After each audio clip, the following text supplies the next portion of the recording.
असम विधानसभा चुनाव में अब महज कुछ ही दिन बचे हुए हैं और झारखंड मुक्ति मोर्चा की तरफ से यह निर्णय लिया गया है कि झारखंड मुक्ति मोर्चा असम में अकेले चुनाव लड़ेगा। हालांकि देखिए, कांग्रेस और जेएमएम की तरफ से कई मर्तबा बैठक भी हुई लेकिन सहमति नहीं बन पाई। अब इस वक्त की बड़ी खबर यही आ रही है कि 21 सीटों पर झारखंड मुक्ति मोर्चा असम में चुनाव लड़ेगा। आज इसी को लेकर जेएमएम की तरफ से प्रेस कॉन्फ्रेंस रखी गई थी और जेएमएम की तरफ से ये कहा गया कि अब तक तो गठबंधन है लेकिन चुनाव के बाद क्या होगा ये नहीं पता।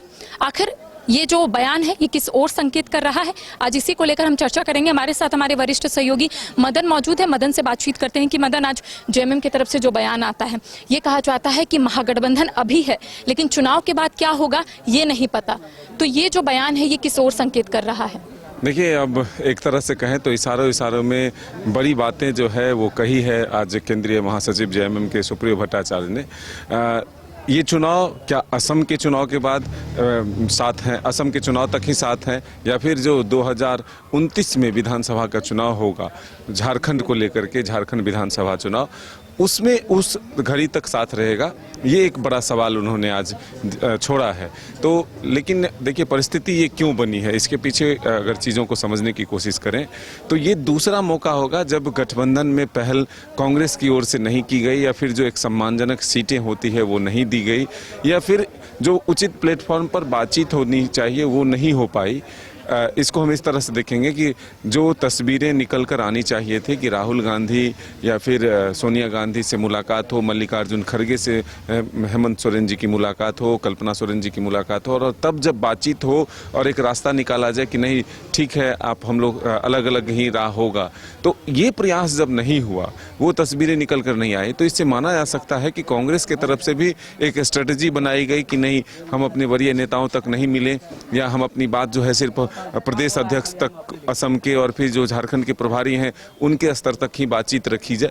तो इसके पीछे की वजह समझने की कोशिश है। देखिए, आज असम चुनाव को लेकर के नामांकन का आखिरी दिन है और ऐसे में 21 प्रत्याशियों की सूची जेएमएम ने जारी की है और सुप्रियो भट्टाचार्य जी ने कहा कि अब तक जो सूचना है उसमें 21 सीटों पर हम लोग चुनाव लड़ रहे हैं। विषय वहाँ के स्थानीय मुद्दे हैं, वहाँ के आदिवासियों की भावनाएं हैं, और जिस तरह से मुख्यमंत्री हेमंत सोरेन जी का विश्वास आदिवासी समाज का हेमंत सोरेन जी पर बढ़ा है, तो ऐसे में असम और देश के अलग अलग हिस्सों के आदिवासी उनको चाहते हैं, वो बुला रहे हैं। तो उनकी मदद के लिए, उनके साथ में कंधे से कंधे मिलाकर खड़े रहने के लिए हेमंत सोरेन जी ने अपनी तैयारी की है। तो अब देखना होगा कि जेएमएम जब अकेले चुनावी मैदान में है तो क्या। ये भी समझने की कोशिश करेंगे, जो 21 सीटों पर झारखंड मुक्ति मोर्चा प्रत्याशी की घोषणा किया है, उस 18 सीट में तो बीजेपी के प्रत्याशी जीत हासिल पहले ही कर चुके हैं।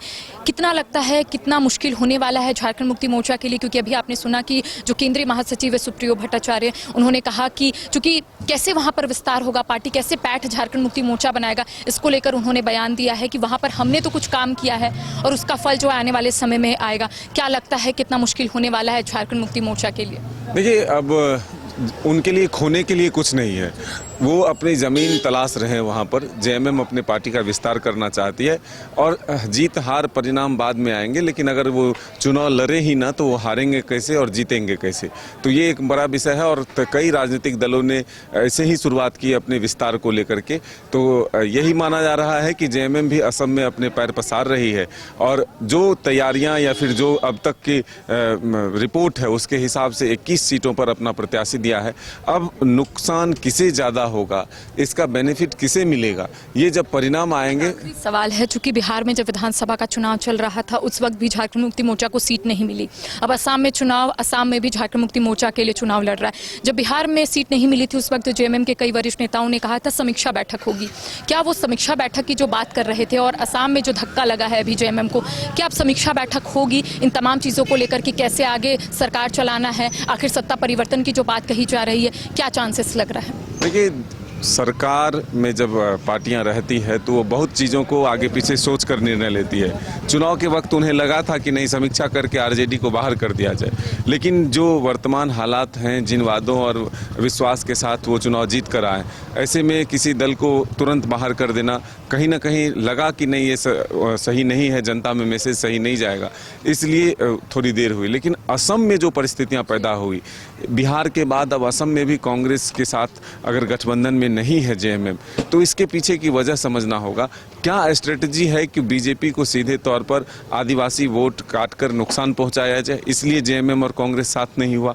अगर ऐसा है तो फिर आगे गठबंधन कंटिन्यू होगा, और अगर ऐसा नहीं है, सीधे तौर पर अगर बातचीत नहीं हुई और जेएमएम को मजबूरन अकेले चुनाव लड़ना पड़ा, तो जरूर झारखंड में भी कुछ बड़ा होगा।